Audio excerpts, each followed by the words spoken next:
Investing just $40 per week could grow to a little under $1 million after 40 years. If invested at 10% annual growth, right? But what about the tax bill on the almost $900,000 in hypothetical investment profit?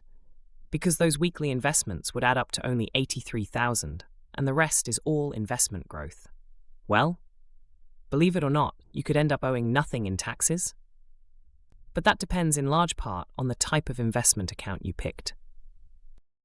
And there are 3 different tax accounts that you may be able to pick from for your investments, okay?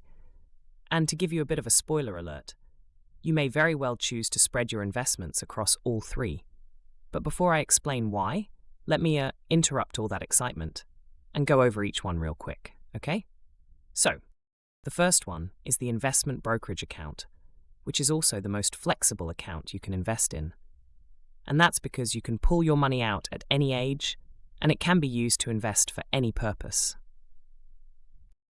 And your profits are taxed at a special tax rate called capital gains, which depends on your income, but even more importantly, on whether you held your investments for at least 12 months before selling them. In which case you'd pay a super low tax called long-term capital gains, which for most people is only a flat 15% on the profits.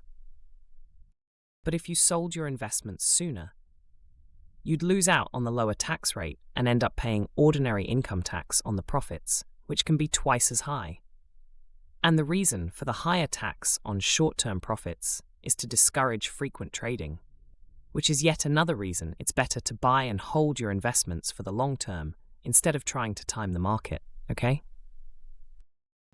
Okay, and about the other 2? They both offer potentially even more powerful tax benefits, but with many more strings attached. The main one being that you should not pull money out until after you're 59.5 years old. Yay, your half birthday. Because if you do, you'd get hit with penalties on top of losing out on the tax perks in the first place. So let's go over each one.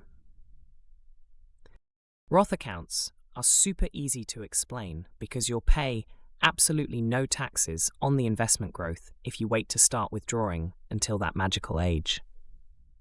And the other main requirement is that you should also not withdraw until it's been at least 5 years since you made the first investment into your Roth account. And if you pull money before you meet both criteria, you end up paying an income tax and a 10% penalty, but only on the investment growth. In other words, you can technically withdraw all your contributions early without a tax or a penalty if you're in a pinch. But as you saw at the beginning of the video, as time goes by, the bulk of the value in your portfolio would be from investment growth and not the money you put in. Which is one reason it's best to just let it be and let it grow if you can. And the easiest way to invest in a Roth is if your employer offers a Roth retirement account, because that way all employees qualify regardless of income. But if your employer does not offer a Roth plan, then you may be able to invest in a Roth IRA depending on your income.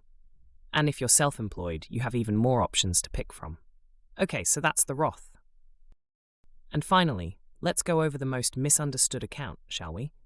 Even though it's also the most common investment account in America. When you invest in a traditional retirement account, you get an immediate tax deduction. So for example, if you're in the 35% tax bracket and you contribute $10,000 this year, you could lower your annual tax bill by $3,500 and do whatever you want with that money. But this instant tax gratification comes with an important catch, ready? And it's that you may have to start paying taxes when you withdraw from your retirement account, regardless of your age, okay? So for example, if you have $1 million in a traditional 401k, you'd have to budget for paying an income tax on every dollar you pull out in retirement. So if you withdraw $50,000 one year to live on, it will be taxed as ordinary income. In other words, when you invest in a traditional retirement account, you're only delaying paying the income tax. And so you might be asking, why would such tax deferral ever make any sense? Well, because most people pay a higher income tax rate when they're working than they will when they start withdrawing money in retirement. And so by delaying the tax bill until then, you're basically hoping that you'll be paying a lower income tax rate than you are now. Of course, if you've saved a lot, your retirement income could keep you in a similar bracket. And Congress can always increase tax rates in the future as well, so your net tax savings are not guaranteed. Make sense? And if you think that you could simply let the money grow and skip withdrawals to avoid paying the future income tax, think again.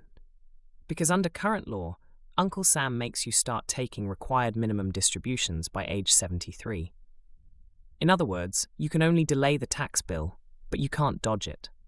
So here's your timeline, okay? Early withdrawals before age 59 and a half means paying not only income taxes, but also an extra 10% penalty on the withdrawn amount. But if you withdraw after that, you only pay the income tax. And at age 73, you have to start taking distributions if you haven't already. For this reason, don't just spend those deferred tax savings, okay? I know it's tempting, so invest them if you can, because you may still owe taxes later on, even at a lower rate, and you'd have a larger nest egg to help with that. Okay, so, big picture? Think of these accounts as 3 buckets.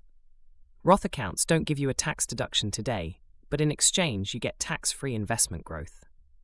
This makes them especially powerful if you're early in your career or are in a lower tax bracket, because that way you won't be owing a tax bill no matter how high your taxes get in the future. Then the traditional bucket saves you on taxes today by giving you a deduction, but you have to budget for the ordinary income tax on each withdrawal in retirement. So this account is most useful if you're in a higher tax bracket now than you expect to be in retirement. And finally, brokerage accounts are most similar to Roth because you also invest with after-tax dollars, but you just don't get tax-free growth.